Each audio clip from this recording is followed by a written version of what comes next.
more than one service. Yeah.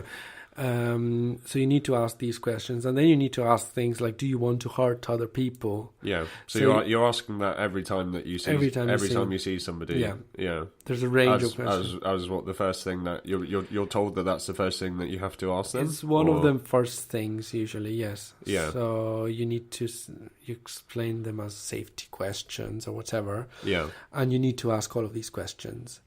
And like asking somebody who's perfectly nice, as the vast majority of people that are struggling, do you have thoughts of hurting people? Yeah. Every session is really something that troubled me a lot in the beginning and still now, because people with mental health issues are not more dangerous than anybody else. There's some evidence that when you factor in substance misuse, then they're slightly more dangerous, if we want to keep in line with this simplification. But generally, people are just people, right? There's no evidence to support There's that. no evidence that, you need to worry if somebody has a mental health issue, they're going to kill you or something, right? Or they're going to do anything bad in particular. Yeah. And this is not even with psychosis or... No. Well, clearly if somebody has psychopathic behavior, that's a different type of thing. But when you speak to people, just to clarify this, because people might be wondering, it's not that you need to have a concern about a specific thing that happened. So you don't need to think, this person might do something wrong. I need to ask if they want to hurt other people, which then we could discuss if this is working. But even if you have absolutely no concern, and every contact you're asked to ask, do you have thoughts of hurting people? Now imagine what effect that can have. And in terms of creating safety, really, was the person might say, I don't feel like I want to talk about this. I never had thoughts of, bless you, I never had thoughts of hurting anyone, so why are you asking me this? And sometimes patients do come up with this and say, why are you asking this question? And so you have to say, it's to keep people safe, which is not true. Which it doesn't really work. So, but it is so that in case anything ever did happen, that the organisation can show that they've asked that question and that they've done everything that they can within their power to make sure that nothing bad happened. Yeah. So, but your argument is that doesn't guarantee that nothing bad will happen. Well, that's the second bit. So beyond the fact that it's very stigmatizing, but just about the stigma, I was just saying, imagine if we did the same for everybody who's black, for example. Right. So you're a shop owner. Every time somebody who's black comes in, you ask, do you have any thoughts of robbing the shop? Yeah. Imagine if that would never be acceptable. Sure. That would just completely be considered incredibly racist. So you're saying that we accept it's okay to stigmatize people with mental health, but not... that's fine. But we wouldn't accept as a society, we still accept that. Yeah, we still accept that's fine. Yeah. And but then imagine if you did this, so you have your person happens to be black, and you say, do you have thoughts of hurting me? Yeah. Imagine if this person was actually upset. How is that going to create safety? Sure. So this person's going to be even more upset when you ask a question like that. So it defies really the object of creating safety, asking this type of questions in this way. Yeah. I think that... so what do you do instead? So, hold on. I'm getting excited. So, no. I want the solutions. The solutions. Well, before the solution, let's dismantle this concept, because this is really, they really think it's really important in every training that you absolutely, accurate risk management is the key to safety and everything. Sure. But the thing that shot me in the first place, I think, when I heard this, was the nature of it in terms of it's nonsensical functioning. So you go to someone's home and you ask, do you have, usually the concern is suicidality or self-harm, because it's very rare, as I said, that somebody would hurt other people, even in cases of psychosis. Now you're asking, and it make me wonder if in case specifically of psychosis, if they're slightly more dangerous. I don't know, but I've never been like, I'm speaking to somebody who's psychotic, I'm immediately thinking this person's going to kill me or something. Sure. I don't have that fear, okay? Yeah. But anyway, you go in and you ask, do you want to end your life? And if the person says, yes, sure, I have a plan, here's my plan, you would admit this person to hospital. You would prevent this person from carrying out this plan. So I'm thinking, how silly is that? Because if I have a plan and you ask me what my plan is, I'm not going to tell you the plan if you're going to stop me from doing the plan. Sure. And so and I thought immediately this seemed to me quite silly. I mean, we wouldn't need a judiciary system if we could just go and ask, oh, are you a serial killer? No, I'm not. Okay, well, then we've ensured safety.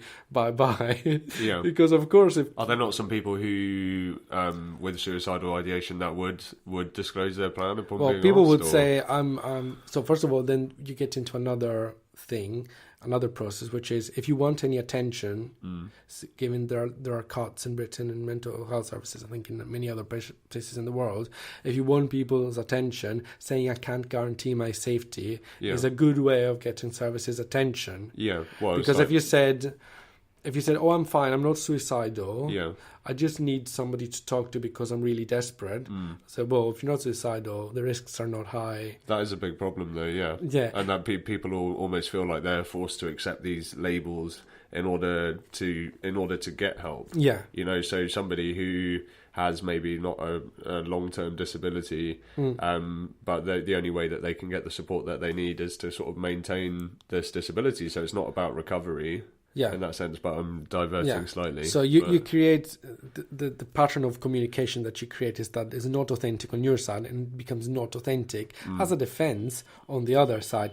But what is striking, I think, is that a lot of people say, I have no plan, and answer all of these billion questions that they really don't have any intent, no plan, and then they end their lives that afternoon or the day after. Sure. This happens. Yeah. Never happened to me. There's evidence for that. Yeah. Well, I don't know, but I can tell you that in my career, it never happened to me, but it happened to colleagues of mine. Okay. They did their risk assessment, they asked all of the questions, which you always want to do because it's your sense of duty, whether you agree with them or not. Yeah. And then the next day, the patient was dead.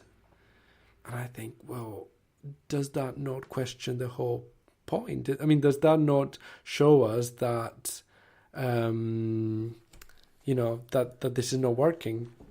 And this brings us to the issue of evidence, which they care a lot about. So I'm not sure if there's evidence that people, specifically of whether people lie or don't lie in the risk assessment when you do it. Sure. My practical evidence is that yes. Yeah. But there's no evidence that risk assessment play a part. Yeah, but I suppose it's also creating a false sense of security with the risk assessment because you're only in any case able to note down the risks that you're aware of. Yeah, but you don't. There's a subconscious world that is much bigger. People change on an ongoing basis every day, like depending on their interactions with other people and what happens in their life. So it's impossible to something that is dynamic. It's impossible to encapsulate on a static kind of document. And what I don't quite understand the purpose of focusing on that solely. But I don't understand the reliability of asking somebody, do you have a plan, and with the threat of a repressive approach, and just taking the answer as something meaningful, because it could be non-meaningful in the opposite way. Somebody could say, yes, I have a plan to get your attention, and then they don't really have a plan.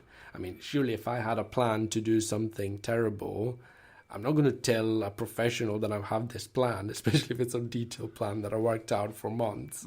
If I need to do a terrorist attack, I'm not going to prepare it beautifully. And then when the police comes and say, oh, yeah, sure, here's my plan. Yeah. I've been preparing this for months. You don't say it, right? So... So looking towards is it time to look towards the solution? No, we haven't got there yet. Okay. No, what I wanted to say is that there's two issues with this. First of all, is that you can't accurately predict these issues. And it's assumed that you're not going to do anything because, of course, anything you do has an influence on the likelihood that something bad happens. So first of all, you can't really gain any accurate information from somebody saying, yes, I'm going to end my life, or no, I'm not going to end your life. Yeah. Second, there's no evidence that this, in the end, has a role in reducing the level of suicides or the level of self-harm. And that's crucial. I mean, really, if I was showing you an article where it clearly shows there's no evidence that self-harm or suicide are reduced as a consequence of risk assessments. And when they talk a lot about evidence in connection to risk assessments in the system, but it's kind of more to say, oh, look, there's evidence that if somebody has substance misuse and this and that, and this trauma and this, then there's a much higher likelihood that they will end their life. So you need to ask this. Yeah. Right? But the problem is, okay, asking this doesn't give you actual information about that person. And even if we know that the risks are over the top, there's no evidence that a repressive measure will save them. But we will get into this when we talk about psychiatric hospitals a bit more in detail in the future. Okay. So the evidence is rather poor, and to say the least. And we're in a situation where we are using this as a way to determine who's responsible for suicide. So, for example, somebody dies, and I didn't ask if they had thoughts of suicide, then I'll be asked a lot of questions, for example, in these services that have this mentality. But I'm not responsible for that suicide, and there's no evidence that I would have been responsible, that if I had asked this question, this person would have told me the details. Surely the person's like family and so on would then look to the service and ask them, what they did or what. Yeah, sure. But that's legitimate. But the problem is that what they did should be focused on what they did to help the person, not this kind of fortune-telling exercise of risk assessment. Sure.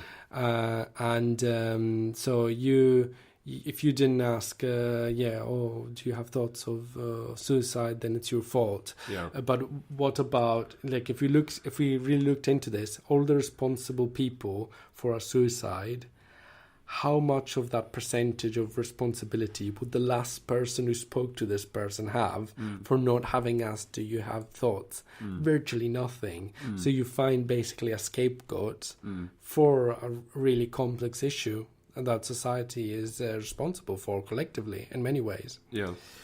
In which ways? Well, in which ways? And this is a beautiful question, because this connects us to what do we do instead. Right. In which ways? You have to provide people with an element of hope, and you need to provide people with treatments and help that make them feel better. Sure. Okay? If you don't do this, and somebody's suicidal, then they might end their life. So that's a kind of support plan. Well, we talked about this partly in the previous episode. So there's this tendency in Britain that we need to have some kind of prescriptive document to know what to do, to know what sentence we need to say. And I think it's since this is a very complex issue, psychology, mental health generally, you need to have a multidimensional approach. So you can't really write a document or procedures of what you have to do to save somebody's life. Also, because the way I would help somebody who's struggling would be different from the way you're helping somebody, and it's not necessarily that my way is better, right? We all have our own qualities and our own things to offer to other people. Sure. That's why building a sense of community, having a society that collectively works to help people, unlocks a huge potential. Yeah.